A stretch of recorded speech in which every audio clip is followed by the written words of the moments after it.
সারাদিন কী খাবার খেয়েছিলাম সেটাই শেয়ার করছি। কয়েকদিন ধরে খুব বেশি ব্যস্ত, তাই কোনো খাওয়া দাওয়ার ভিডিও নেওয়া হচ্ছে না, তোমাদের সাথে শেয়ার করা হচ্ছে না। এটা বেশ কিছুদিন আগের ভিডিও, আজকে তোমাদের সাথে শেয়ার করছি। ওই দিন সকালবেলা ঘুম থেকে উঠে প্রথমেই খেয়েছিলাম 2টা সিঙ্গারার সাথে পেঁয়াজ কাঁচামরিচ, দেন খেয়েছিলাম একটা রুটি দিয়ে 1 পিস চিকেন, দেন 1 পিস আলু, দেন খেয়েছিলাম মুড়ি চানাচুর অ্যান্ড 1 পিস চিকেন দিয়ে। আর এই চিকেনের সাথে মুড়ি চানাচুরের কম্বিনেশনটা আমার খুব বেশি ভালো লাগে। দুপুরের খাবারে আম্মু প্রথমেই রান্না করেছিল সাদা ভাতের সাথে ইলিশ মাছ বোনা। আর ইলিশ মাছ বোনা আমার খুব বেশি ভালো লাগে, বিশেষ করে আমার আম্মুর হাতের এই ইলিশ মাছ বোনাটা অনেক বেশি মজা হয়। এই যে দেখো আমাকে একসাথে 2 পিস দিয়ে দিয়েছে, 1 পিস মাথা, 1 পিস হচ্ছে গিয়ে মাছের পিস। আর এই যে দেখো আমাকে একদম মাথা দিয়ে দিয়েছে, কারণ আমার আব্বু ছোটবেলা থেকে ইলিশ মাছ রান্না করলে আমার আম্মুকে বলতো আমার 2 মেয়েকে 2টা মাথা দিবা। যে কোনো মাছের মাথা বা ভালো ভালো পিসগুলো আম্মু আমাকে এবং আমার বড় বোনকেই দিত, কারণ আমার আব্বু মনে করে শ্বশুর বাড়িতে কি খাবে না খাবে বাপের বাড়িতে থাকতে ভালো করে খেয়ে নিক, তাই সবসময় আমাদেরকে ইলিশ মাছের মাথাটাই দিয়ে দেয়। দেন আম্মু রান্না করেছিল কচুরলতি দিয়ে ইলিশ মাছ। কচুরলতি দিয়ে ইলিশ মাছের এই কম্বিনেশনটা আমরা ছোটবেলা থেকেই খেয়ে আসি, অনেক বেশি ভালো লাগে। আর এই যে দেখো আম্মু আমাকে আবার একটা লেজার পিস দিয়ে দিল।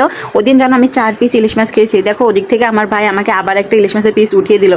বিকেলের দিকে আম্মুর সাথে একটু কাট করে গিয়েছিলাম, ওখানে গিয়ে প্রথমেই খেয়েছিলাম আমি হালিমটা, এবং হালিমটা আমার অনেক বেশি ভালো লাগে। অনেকদিন আগে ঝালমুড়ি খেয়েছিলাম, ঝালমুড়ি খাওয়ার ভিডিওটা এখানে অ্যাড করে দিয়েছি। আজকের মতো খাওয়া দাওয়া এখানেই শেষ। টাটা, বাই বাই, ভালো থাকবে তোমরা সব।